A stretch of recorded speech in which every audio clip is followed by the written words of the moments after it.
Pilipinas, ang oras po 35 minuto na makalipas ang ika-6 ng gabi. Eto na ang mag-partner na mas paliliwanagan tayo pagdating sa batas.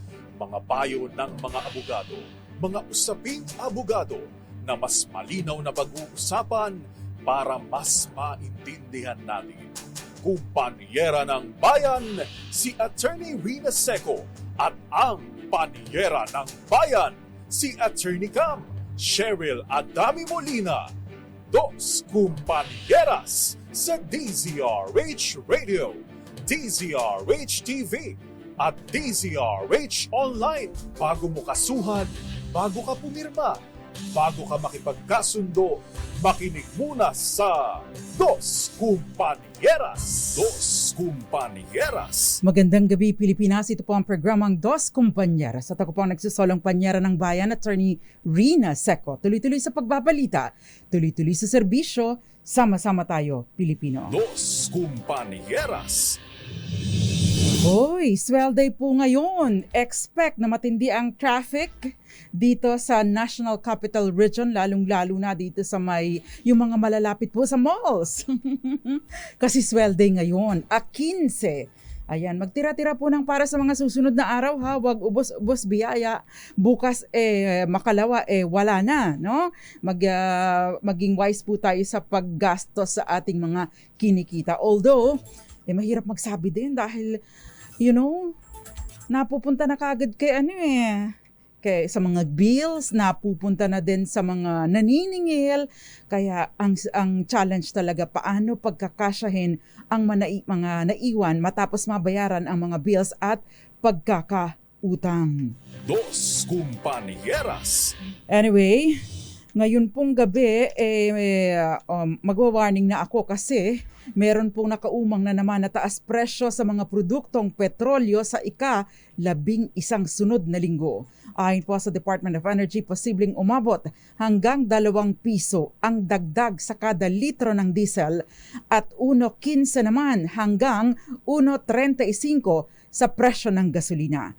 170 piso at 70 sentimos hanggang 190 o piso at 90 sentimos ang inaasang increase sa kada litro ng kerosene. Ang serye po ng oil price increases ay bunga pa rin ng production cut sa langis ng Saudi Arabia at Russia at problema sa produksyon ng Libya. Aabot na po sa 985 ang itinaas sa kada litro ng gasolina, 1480 kada litro ng diesel at 13.94 sa kada litro ng kerosene. Dos Kumpanyeras. In short, yun pong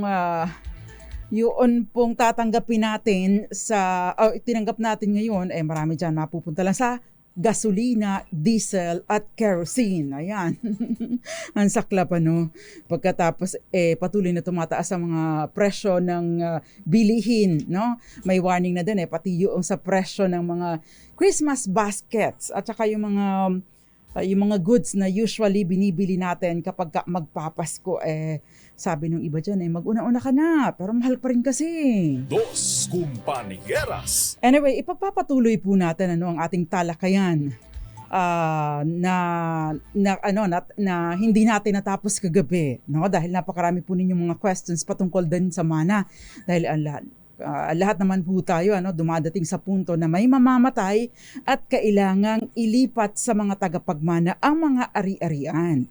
Marami sa mga namatay noong araw, no? Hindi po na-settle na ang estate ng kanyang mga tagapagmana, kaya hanggang ngayon nakatenga pa rin, bagaman at nasa kanila pa rin pamumosisyon or nasa kanila pa din, no? Yung titulo ng property ay nananatili sa mga ninuno pa dahil nga po hindi na-settle ang estate. Dos Kumpanyeras. Yung iba naman po nagpalipat-lipat na sa kung kani-kaninong buyer or buyers, nandun pa rin sa original na may-ari ang title ng property because hindi po na-settle ang estate noong tagapagmana ng original na may-ari. Dos Kumpanyeras. Ang problema po dyan kapag kapugan yan, lalo na pagka nagpasalin-salin na kung kani-kanino, prone po po ito sa mga scam, ano ba 'yon? Yung protection po ay hindi ganoon kataas, no? Compared to kung naipalipat na ninyo ang titulo ng property sa inyong pangalan. Dos Compañeras. Kagabi po, no, tinalakay natin ang tungkol sa Estate Tax Amnesty Act dahil noong kailan ba yon? Noong September, if I'm not mistaken, September 8, ay inilabas na po ng Bureau of Internal Revenue ang implementing rules, no, ng bagong Estate Tax Amnesty Extension Act na nag-i-extend ng amnestiya, no, para sa mga namatay or estate ng mga namatay hanggang May 31, 2022.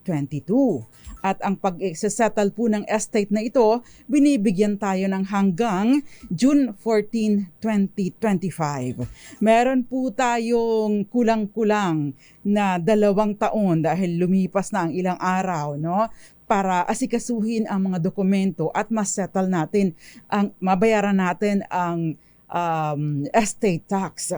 Dos Compañeras. Actually, ang importante lang naman po kasi doon, no, initially, para hindi tayo mag-penalty at ma-avail natin yung 6% na wala ng penalties, wala ng interest, dapat lang mabayaran natin, maasikaso natin ang pagbabayad ng estate tax bago mag-June 14, 2025.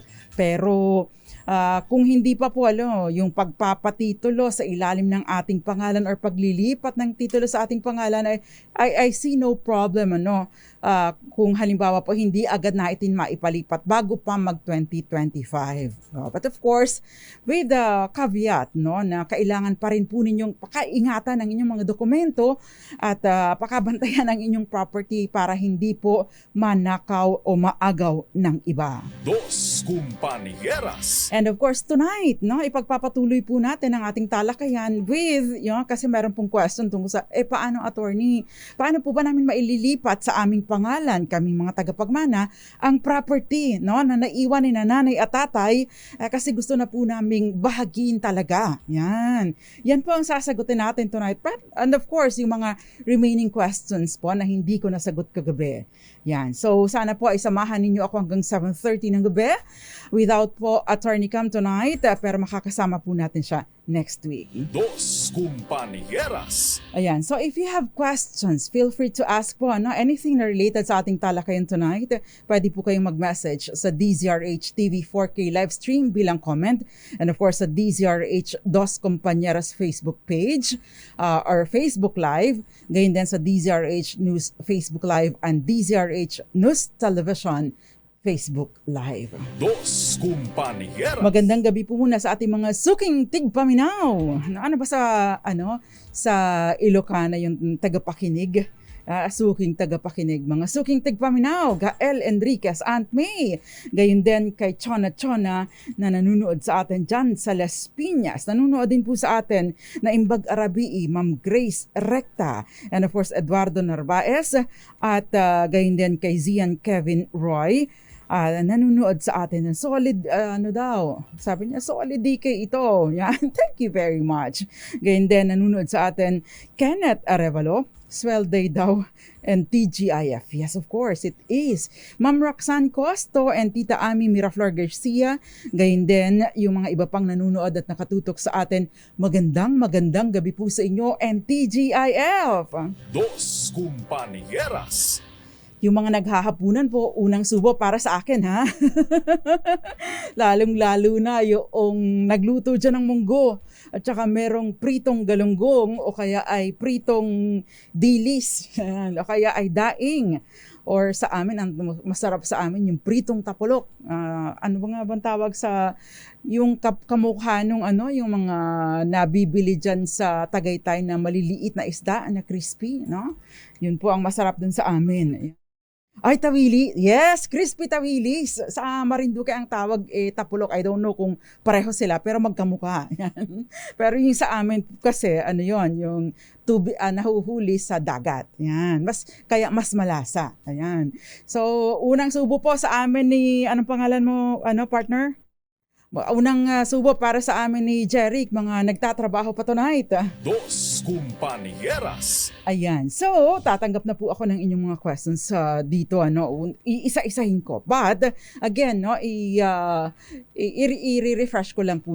Let's do a refresher. No? Dahil nga po itong Estate Tax Amnesty Act na pinaghihintay natin. And of course, inantay din po natin itong implementing rules and regulation para po naman maumpisahan natin ang pagpuproseso. Again, no, hanggang June 14, 2025 po ang pag-aasikaso natin ng pagsisettle ng ating ng estate tax, no? Dahil ang sinasabi po ng batas dito for purposes of payment ng estate tax, no, sa ilalim ng Estate Tax Amnesty Extension Act, hindi po requirement na isettle na natin ang estate. Anong ibig sabihin nito?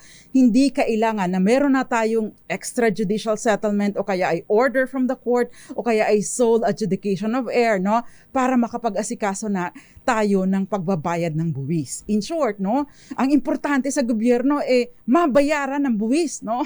Bahala na kayo kung mailipat ninyo ang title ng property sa inyong pangalan, no? Dahil syempre, this is a revenue generation po para sa ating gobyerno. Dos Compañeras. Kaya lang kasi, no, maganda rin na since binayaran na niyo yung tax, ay tuloy-tuloy na rin sa pagpapalipat ng titulo ng property. Yan. Kaya nga po, no, kung kayo ay hindi pa nag-aasikaso, ay unang-una niyong kunin. No, Ma'am Roxanne Costo, ay kunin na po ninyo yung death certificate, no, na in-issue ng Philippine Statistics Authority. Usually po 2-3 buwan mula sa pagkamatay ay available na itong death certificate na ito, unless of course wala siyang record of death, no. Ang sinasabi po ng batas, pwede naman kumuha ng record or certification mula doon sa doktor na kung mayroong autopsy o nag-examine sa kanya, kasi syempre may nagpe-prepare na, no, ng death certificate, no, o kaya naman kung namatay sa ospital, mula doon sa ospital, no, or I don't know what else, no, kung ano pang mga katibayan ng pagkamatay, no. Baka maari po kayong manghingi ng certification mula kay barangay kapitan, no, para po patunayan na meron ngang namatay. Dos Compañeras. Ayan. So, other than that, syempre, kukuha na rin po kayo ng TIN, ng Tax Identification Number para sa namatay. At of course, yung mga Tax Identification Number ng mga heirs. Dahil, syempre, kakailanganin din ninyo ito later on. Now, bagaman at hindi pa po kayo nagkakasundo lahat, no, na, ito ang, ipending nyo na muna ito yung hati, ito yung parte ko, ito yung parte niya, no? Kung hindi pa kayo nagkakasundo doon, ang importante lang mabayaran yung estate tax, no? Kung isa lang po ang magpoproseso, and I would suggest that you do this, no?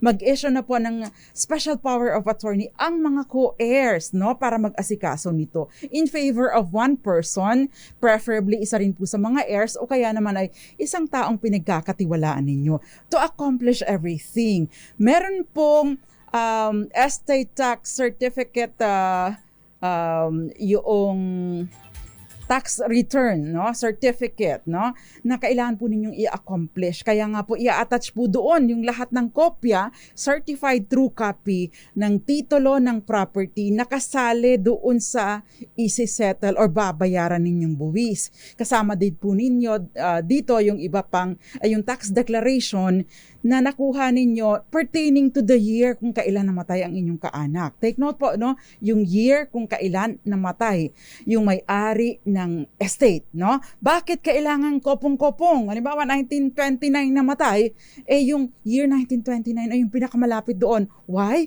Kasi yun po ay pinagbabasihan din sa for purposes of computation ng mga ng babayarang buwis. Kung ngayon nyo po ang gagawing basis, syempre, napakamahal na po nito. Dos Compañeras. Ayan. So, ang tanong, no? Attorney, di ba sabi mo, paano na malilipat, no?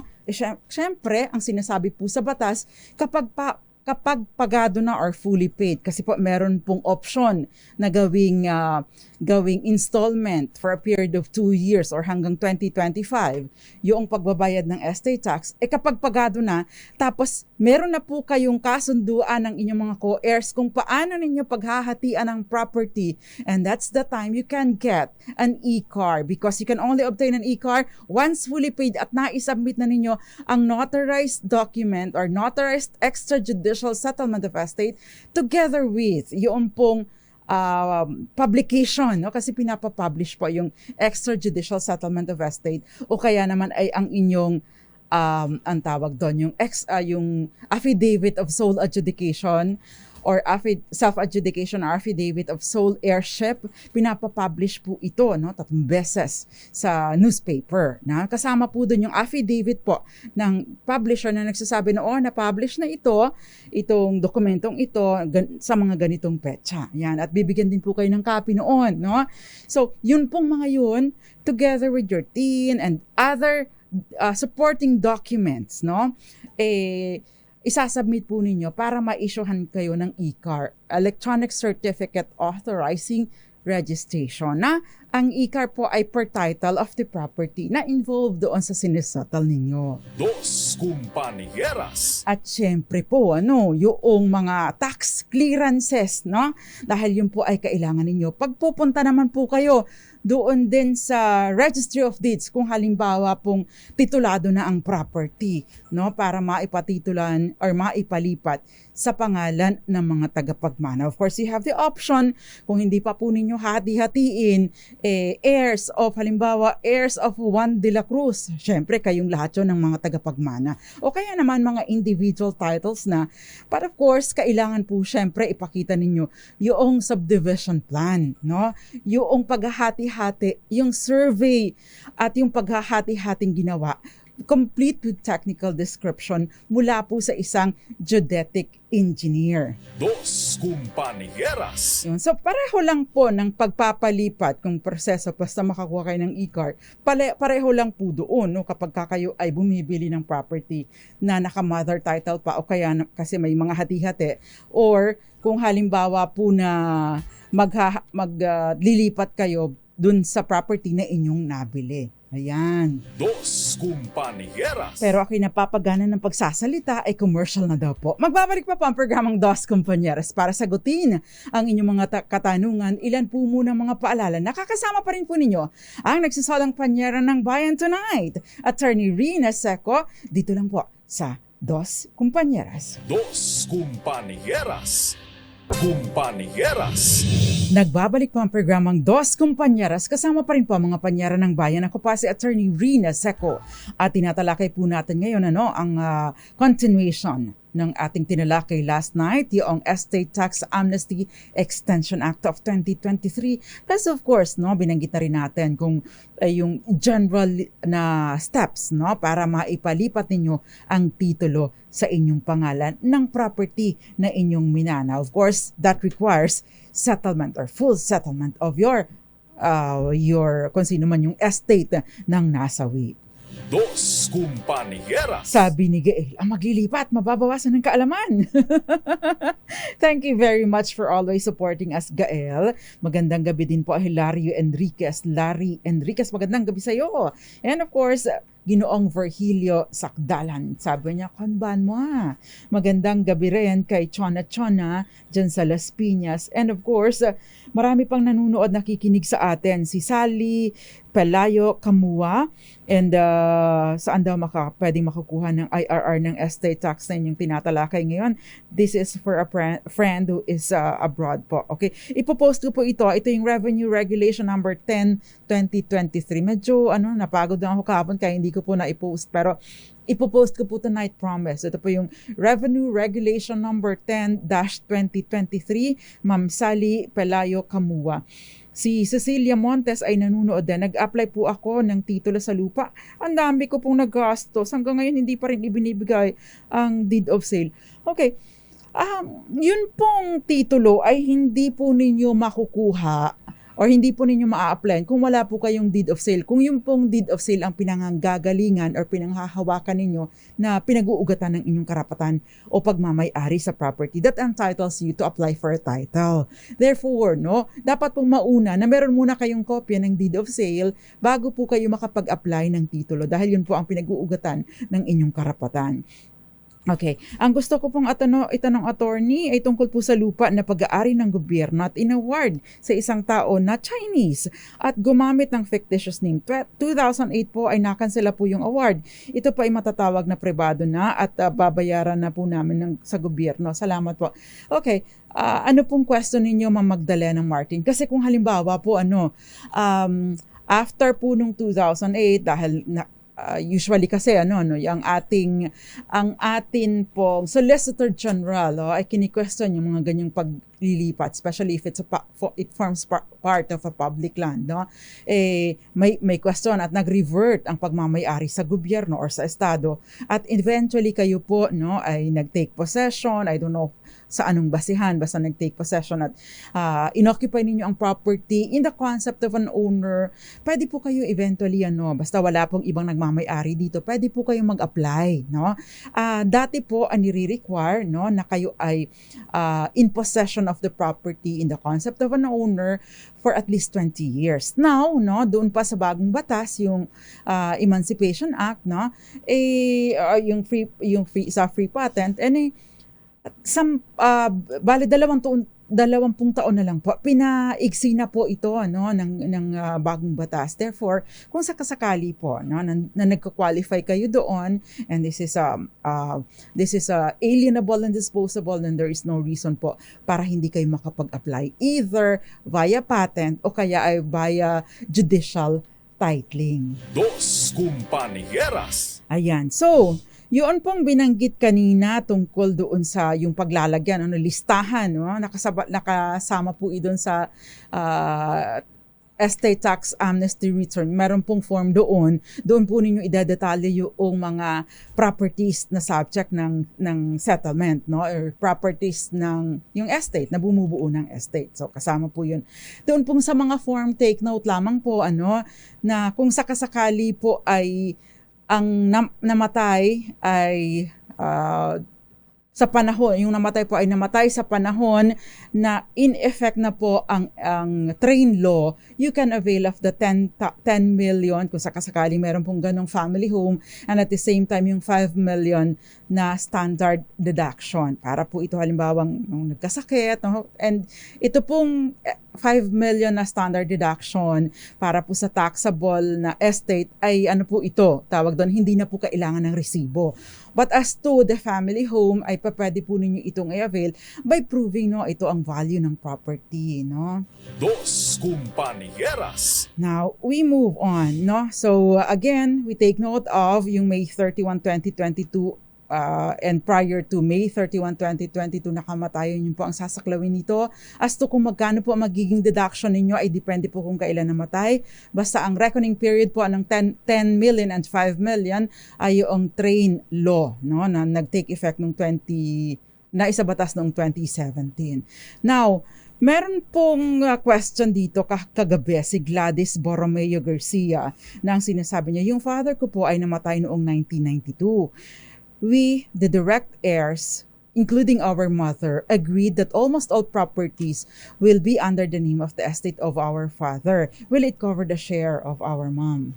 Dos Compañeras. Okay, unang-una, anong share ang pinag-uusapan natin dito na yung share ng mama mo? Is it yung share sa mana o share in the conjugal properties, Kasi kung share in the conjugal assets, iba yun, sa nanay mo yun, Yung namang sasabihin mong estate ng father mo, hindi na to estate ng father mo, kundi the new title, kung halimbawa hindi nyo i-divide among your heirs, among you heirs, Ito po ay tatawagin na the heirs of Juan de la Cruz. So nakalagay din doon, sino yung mga heirs na ito, So naka-indicate po doon. Ibig sabihin po, pumapasok kayo sa voluntary co-ownership arrangement ng inyong kapwa tagapagmana. Ngayon, kung isasali po ninyo doon yung share sa mana ng nanay ninyo, di wala naman pong problema. No?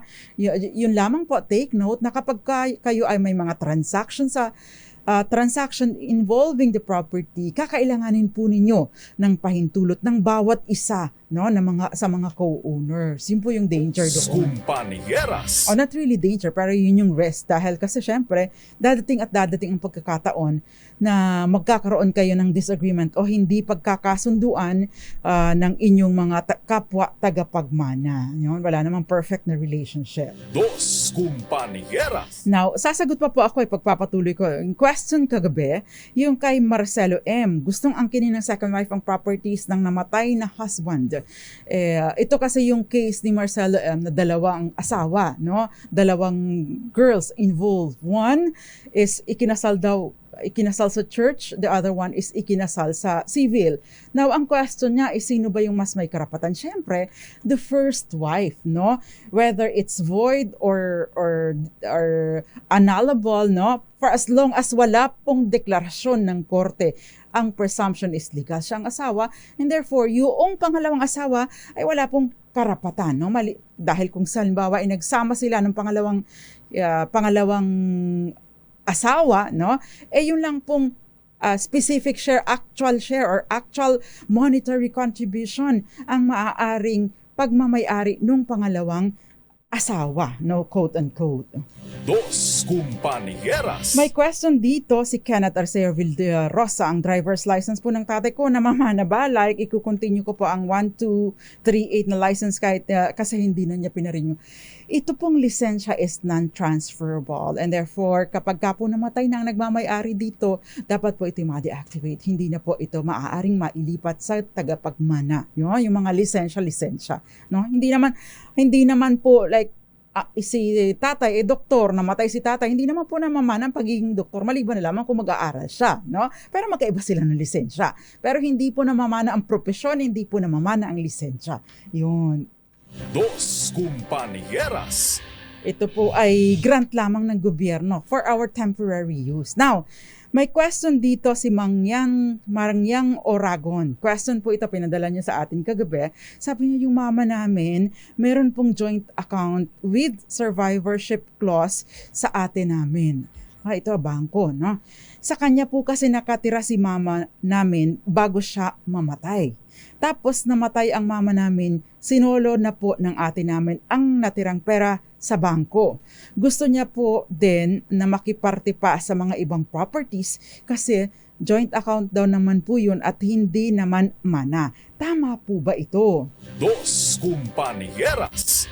Actually, yung dati noon ang mangyayari kapag ka joint account or may mga survivorship, pupunta pa muna sa estate. Isa-isahin pa, no? Pagkatapos saka pa lang hindi pwedeng hindi pwedeng i-release ng bangko unless makapagpakita na ng settlement, no? ng extrajudicial or judicial settlement or order from the bank. O kaya naman ay sole adjudication. Ngayon, isa-subject na lang siya, hindi siya pwedeng i-hold or hindi siya hini-hold ng bangko nang walang kaukulang dokumento mula sa mga tagapagmana. The only thing is kapag ka nag-withdraw yung ka-joint account, no, na merong survivorship clause, no, babawasin lang yung 6% na estate tax, no, para po matiyak at mairimit sa gobyerno, matiyak na nababayaran nito, no. Now, yung pwede po ninyong gawin, Mangyang Oragon, ay mag-issue po kayo or lagay po kayo, mag-execute kayo ng dokumento na nagsasabi na wag munang ipahold po muna yung pagre-release dahil ito ay magiging bahagi ng inyong ng estate ng inyong mama na namatay dahil ito ay magiging subject pa sa paghahati-hati. I suggest, no, dahil I would assume na hindi kayo nagkakasundo, mag-file na po Well, initially mag-usap po kayo, mag-engage po kayo or humanap po kayo ng isang abogado na maaari makapagpayo sa inyo ng personal, yung harap-harapan kayong lahat ng magkakapatid para maipaliwanag sa inyo na yung pera ng nanay ninyo na naiwan sa bangko, bagaman at may survivorship pension, may survivorship clause, ay bahagi pa rin ng pagmamanahan, and therefore kung kukunin niya yun, dapat less na yung makukuha niyang share doon sa other properties, no? Dahil dapat ito ay patas na paghahatian, maliban na lamang no kung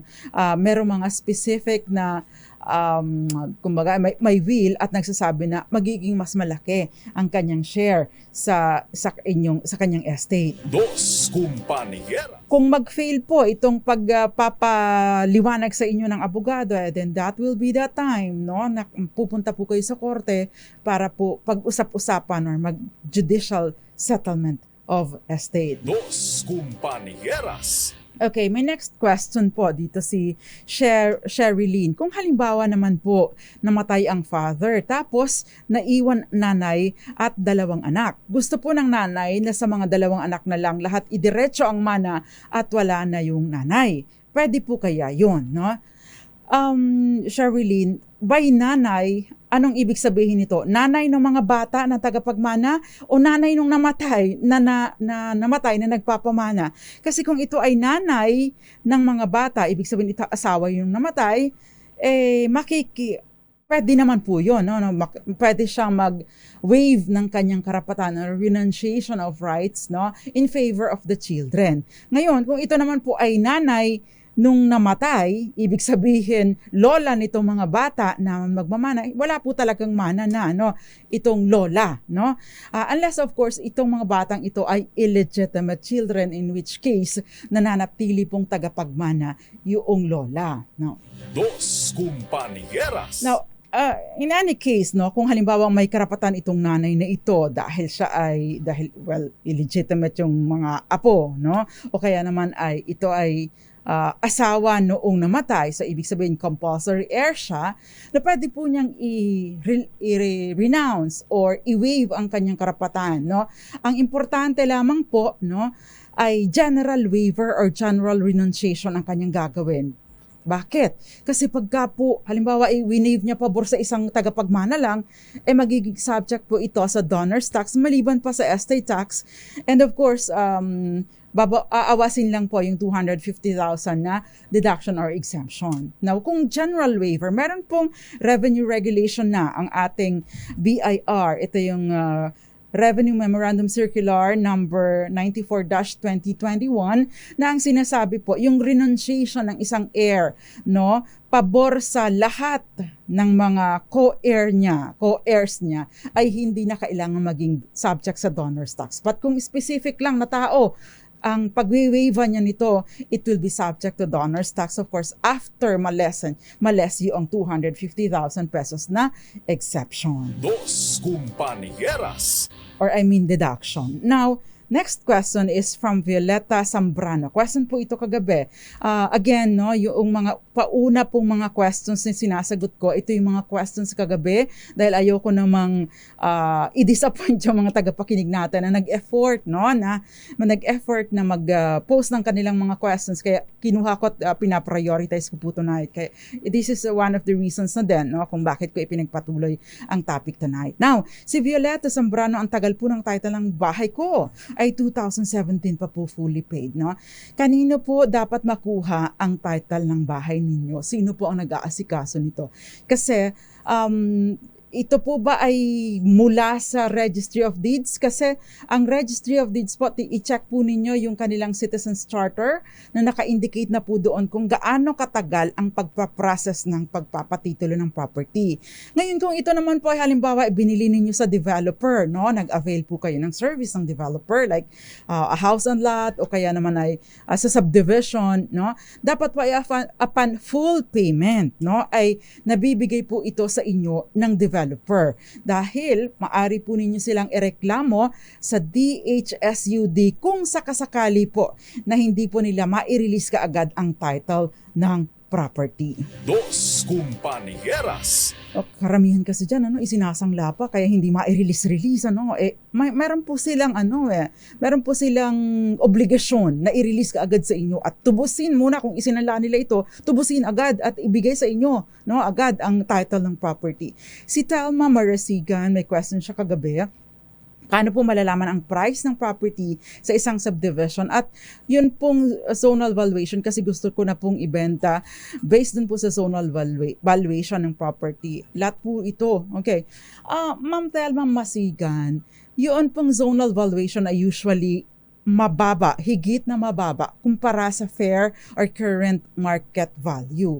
Dahil ito po ay hindi maagad-agad na na-update, Ang pinakamaganda po, tingnan nyo, ano bang nakakasakop na Revenue District Office, yung RDO, nakakasakop sa lugar ninyo para po ma-identify. Meron po silang kumbaga ilistahan doon kung magkano ang halaga ng property dyan sa inyong lugar, Kasi magkakaibang lugar, magkakaiba po ang value. Depende sa accessibility, depende po sa kung anong classification ng property. Yun po ang magandang tingnan. Kasi kung zonal valuation, talong-talo ho kayo, ang liit ho na magiging value or purchase price or pagbebentahan ninyo sa property. You go for the fair market value or current market value.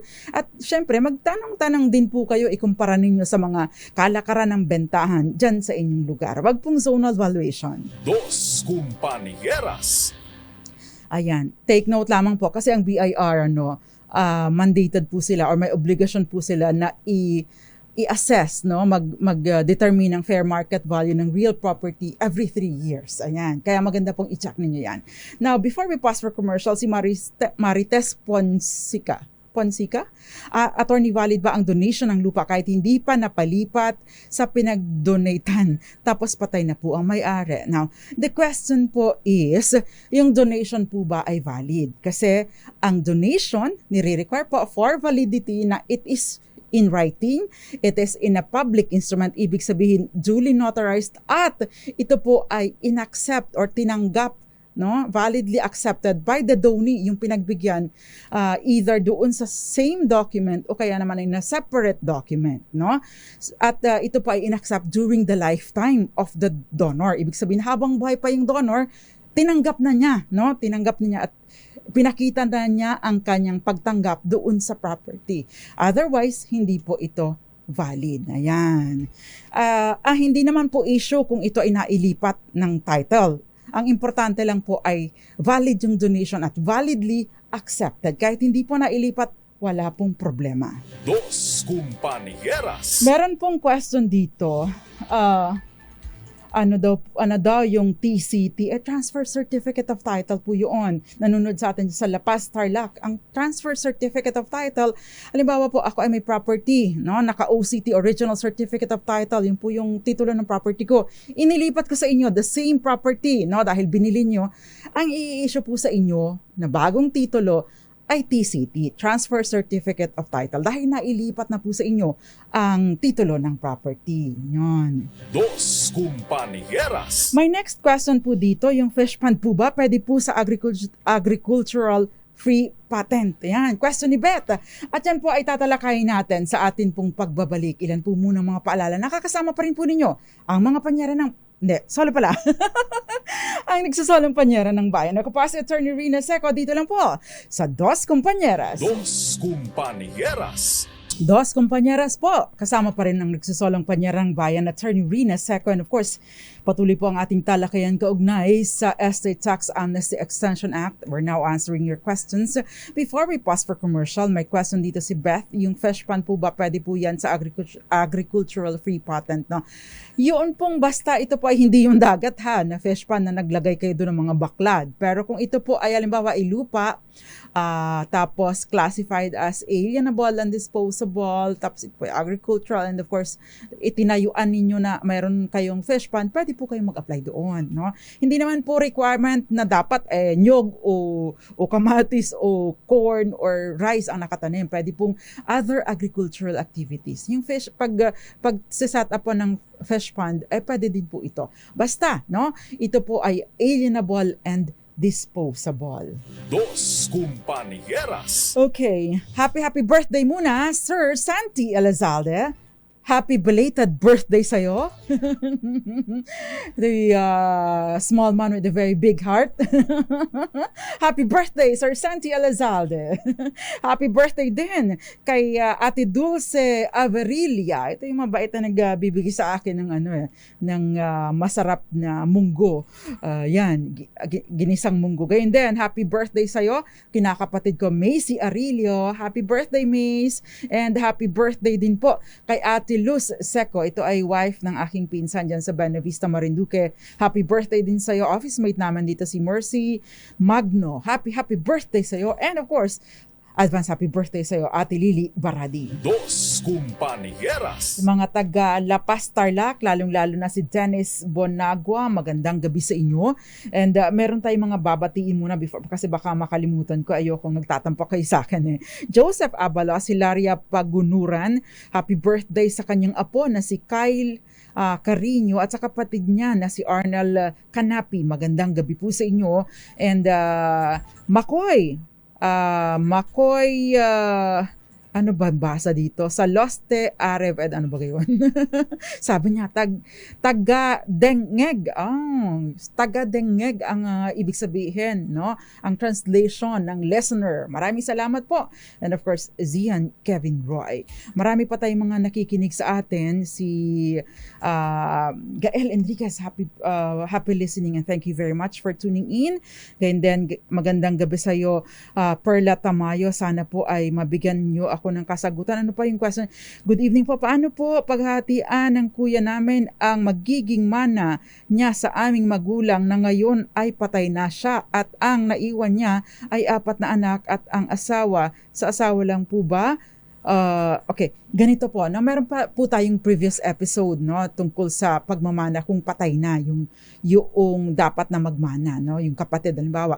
But to give a brief answer, no, halimbawa po namatay na yung tatay ay yung magulang, tapos sila ay merong 3 anak. Yung isa doon ay namatay na, yung isa sa 3 anak ay namatay na, pero meron siyang 2 anak. So ibig sabihin, divided by 3 pa din po yung mana, pero yung 1/3 po noon paghahatian po ng mga anak nung namatay na tagapagmana. So ganun lang po kasimple, hindi po mawawalan yung mga anak ng tagapagmana just because namatay na yung kanilang magulang na originally ay tagapagmana. Dos Compañeras. Okay, now, sana po ay sagot ko kayo, Ma'am Perla Tamayo. Pwede din po ninyong balikan yung mga previous episodes natin patungkol dito. Si Marcos, paano po kung dati na may deed of sale pero hindi notarized tapos papatay ng father namin na buyer? Bale, mana namin. Pwede kaya gawa lang kami ng new DOAS or deed of absolute sale para yung tita na seller at kami na lang po ang magkapatid ang buyer. Pwede naman po yun, pero ipa-cancel po muna niyo yung old document kasi mahirap nga naman, mahirap na hindi ninyo imapapanotarize yung dokumento at hindi ninyo mapaparegister ang property because wala na yung original na party or original buyer. Basta wala pong problema doon sa seller, edi wala po kayong problema. Marcos. Si Jay Fernandez, attorney, nabasa ko po, hindi nakasali sa magbabayad ng estate yung farmers. Tama po ba yan? Okay. Actually, nakasaad po ito mismo sa Section 7 ng RA 11953, yung New Agrarian Emancipation Act, na exempt from payment of estate tax yung mga lupa na awarded to ARBs or Agrarian Reform Beneficiaries. I would think na kasama po dito yung mga EPs, yung EP, Emancipation Patent, no? So, wala pa lang po akong nababasa. Actually, hinahanap ko pinirmahan ng birthday ni Pangulong Marcos yung implementing rules and regulation para sa Agrarian Emancipation Act. At yun po ang hinahanap ko. Hindi pa po available, hindi pa yata napapublish. Pero nagkaroon na ng presentation of the IRR, antay-antayin lang po natin. And promise, bibigyan pansin ko po ito or namin ni Attorney Cam kapag ka po naging available na sa public. Dos Compañeras. Pero tama po kayo, hindi lang sa amnesty ha. Kasama po ito doon sa mga kahit yung regular, no, na yung hindi po delayed ang payment or settlement ng estate. So, Tito Sani, Ate Lily, yung mga nakaklowa pa at original na CLOA tapos malilipat sa mga tagapagmana yung na-awardan, no? Agrarian Reform Beneficiary, ay hindi po ito dapat na maisali sa competition. Ibig sabihin, yung mga non-CLOA lang or non-EP lang ang masasali doon sa computation ng estate tax. Of course, babawasin pa yung 5 million at saka yung 10 million kung sakasakaling meron mga ganong halaga. Dos Compañeras. Okay, now my next question si Grace Domingo. Pwede po bang amyendahan ang EJS na notaryado na may ginawa po kasi kami pero gusto ng mother ko yung share niya bigay na lang sa aming dalawang magkakapatid. Okay, pwede naman po yun, no? Basta with reference po na this extrajudicial settlement of estates amends